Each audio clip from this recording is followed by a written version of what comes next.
This is my dust collector. His name is Reginald, and he's a very happy dust collector.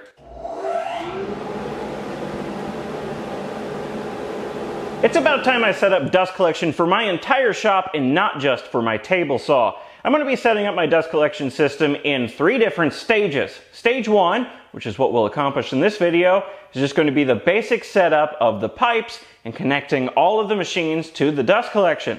Stage 2, or 3, depending on what order I do these things in, ignore this mess here, we'll be automating the dust collection system. So whenever I power on a machine, the associated blast gate will automatically open and the dust collector will automatically turn on. Then when I power down the machine, the associated blast gate will close and the dust collector will power down after about 15 seconds or so. Stage 3, or 2, again depending on what order I get to these things in, will be upgrading the dust collector itself. I'll be adding dust separation in the form of a cyclone or a Thien baffle.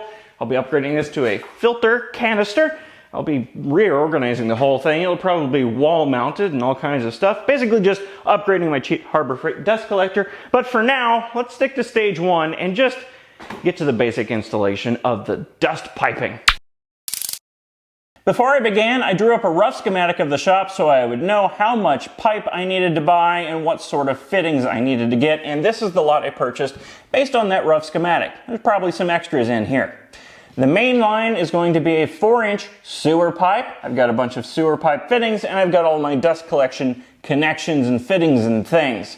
I went with 4-inch sewer pipe. Sewer pipe is different from your typical Schedule 40 PVC pipe. It's thinner walled and it's, most importantly, a lot cheaper. Each one of these pipes was $8 and some change.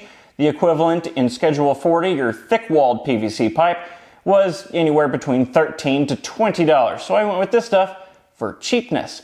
I was initially going to go with a 6-inch main line, but that would have doubled the cost of my setup and been unnecessary given the size of my dust collector. The inlet's only 4 inches, so having a 6-inch main line would have been pointless. And these dust collection fittings, conveniently, the ends of them fit inside the sewer pipe. There's a tiny bit of wiggle room, so I'll have to use screws to hold them in place and maybe a bit of silicone to seal them up better, but these dust collection fittings fit with the sewer pipe stuff very nicely.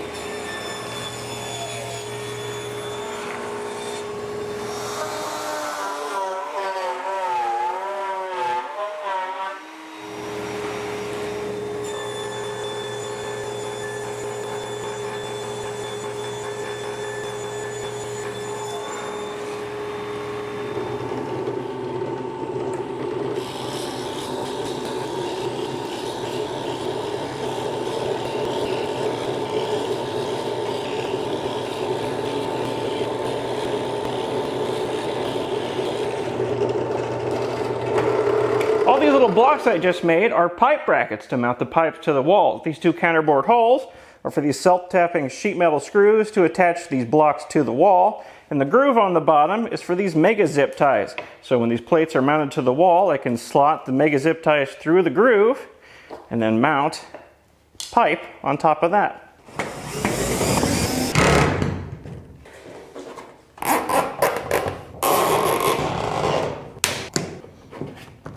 Like I said, I plan to upgrade this dust collector at some point in the future, at which point the connection will be up here somewhere. But until that happens, I'm just going to connect this pipe to the dust collector with a long flexi hose going down to the floor. And I'm going to connect it to the pipe using this blast gate. One, because I can close off the entire system, but mostly because I don't have any couplers. Because I didn't plan that well.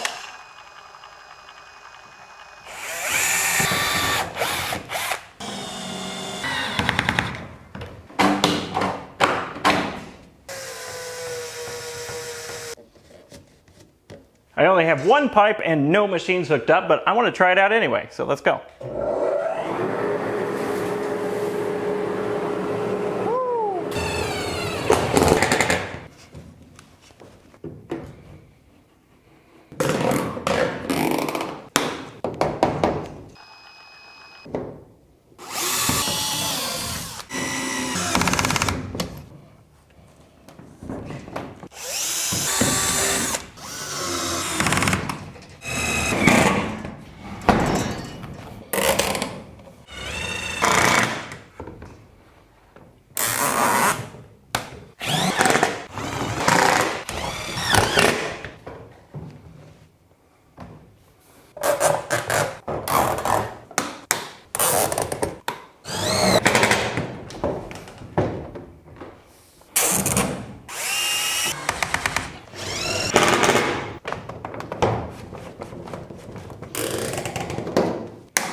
Now all the dust collection piping is in place and all the blast gates are where they need to be. Except none of the dust creating equipment is connected to the dust collecting equipment. So that's the next step, starting with the easiest to connect, the table saw. And I should hope this table saw would be easy to connect to the dust collection, since I made the enclosure for this table saw with the main purpose of being dust collector friendly. So all I have to do is connect a flexi line from this blast gate here to the port on the underside of the saw.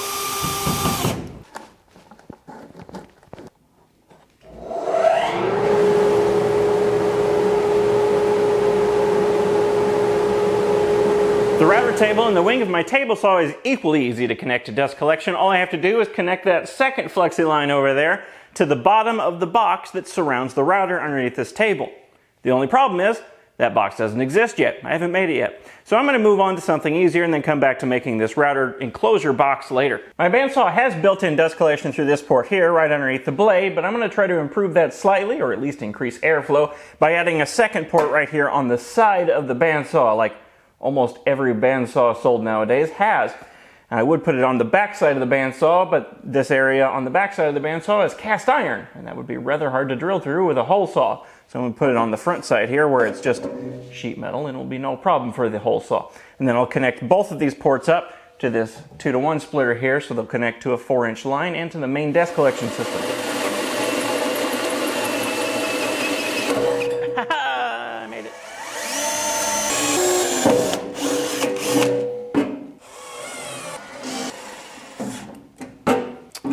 Screw rubs.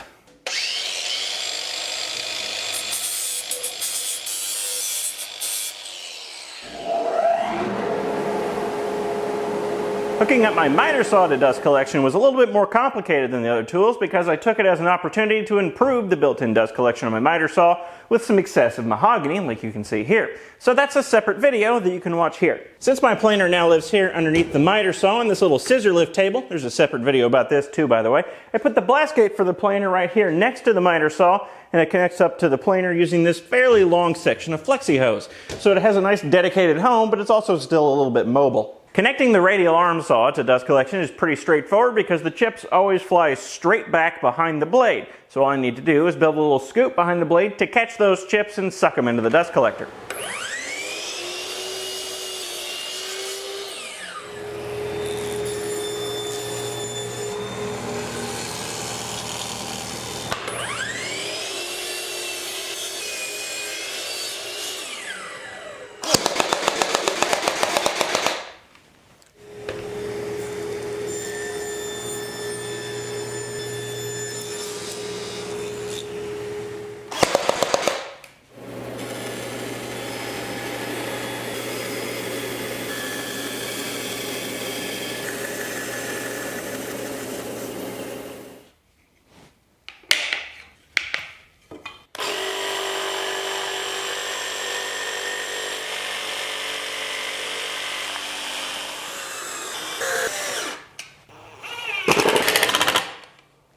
I made a whoopsie. A little bit, a lot too long here. So I need to take that apart and cut those off.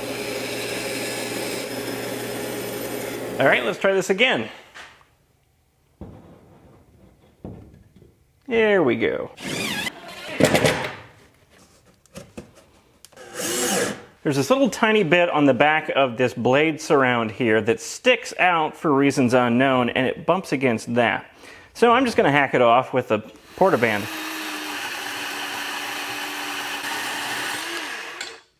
With that sticky outy bit lopped off the back, it now goes back much further. Not all the way, but a lot further than it did before. If I'm honest, that doesn't work very well.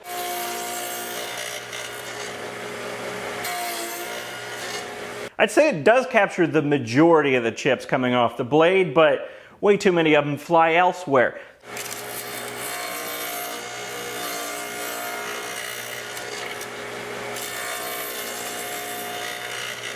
So that's not good enough. Now I did rush this thing together, but that's no excuse. The basis of the design doesn't really work all that well. So I'm gonna have to come back at some point in the future and totally redesign the dust collection for the radial arm saw from the ground up, I think. But it does work well enough for now that I'm gonna leave it, move on to something else, and I'll tackle redesigning this in a future video. This last blast gate on the end here connects to all of my sanders.